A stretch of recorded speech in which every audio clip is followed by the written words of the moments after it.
We are being joined now by, I think we can call him the man of the hour, the man of the evening, the man who triggered this process 4 weeks ago and has today been rewarded with a majority government, the Honourable Blaine Higgs, the Premier of the province of New Brunswick. Premier Higgs, good evening to you. Congratulations, sir, on your new government.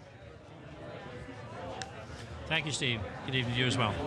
Premier Higgs, how close is this outcome to what you expected when you caused the writs to be issued? Very close, actually. I obviously was hoping for a couple other seats from the north. We have excellent candidates running throughout the province, so that is a little disappointing for sure. But in terms of overall count, it's certainly very close to what had been projected and where we thought we'd be. Allow me to ask you now that it's over, did you at any point in this process have cold feet about whether you'd taken a risk that wasn't going to pay off?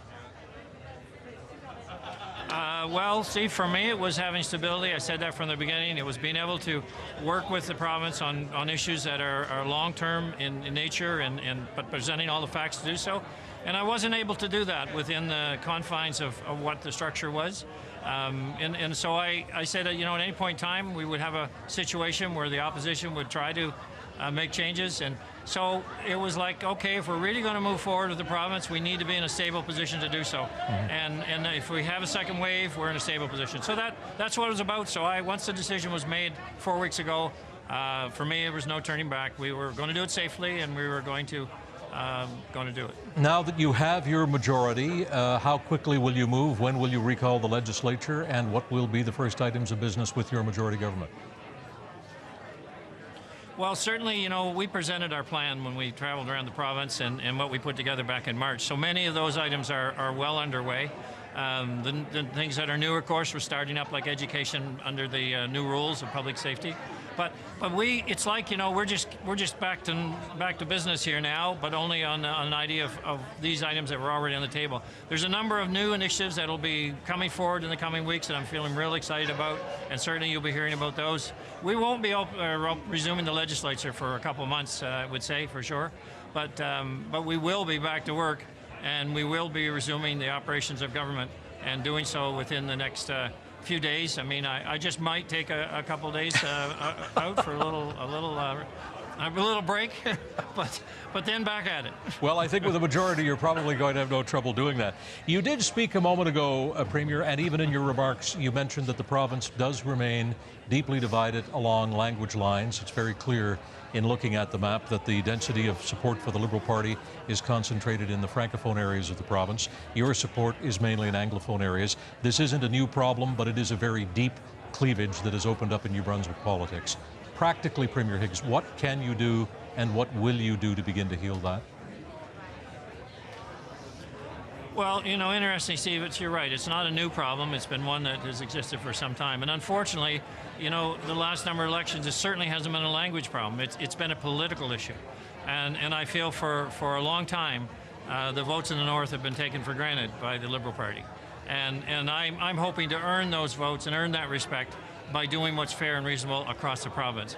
Not any particular issue that would try to, because I didn't try to buy any votes in this election. I presented a plan for the entire province. I want to work with communities in the North, whether I have representations or not. I want to see all regions rise here in the province, and I'll do that, regardless of whether we have MLAs present there or not. But how will you do that? How can you lend voice to the needs and the aspirations and the hopes of Acadian New Brunswickers who will not have very many voices at the cabinet table? Up to you to determine, of course, who's there, but there are not many opportunities for Acadian voices in the inner circle. Well, it's concerning. That's correct. But I think whether it be in the Northeast or the Northwest, I mean, people want to have the chance to have their economy grow, so people will stay there and they'll work there and live there and raise their families. And we're committed to do that in every region. So I'm hoping to earn that support by them seeing that my goals are equal across this province, and that we need to find the challenges, meet the challenges, no matter where they are.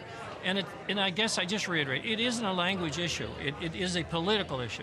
And we've allowed it to be that for years, and it has hurt our province. And where we didn't allow it to be that was during the actual COVID situation, where we saw all parts of the province work together, and that was really, really exciting. You did say a number of times, even during our roundtable discussion the other day, that you intend to keep the COVID cabinet-level committee together. Are you willing to consider other ways in which you can work with Mr. Austin, Mr. Kuhn, and Mr. Vickers, or whoever will be the parliamentary leader of the Liberals?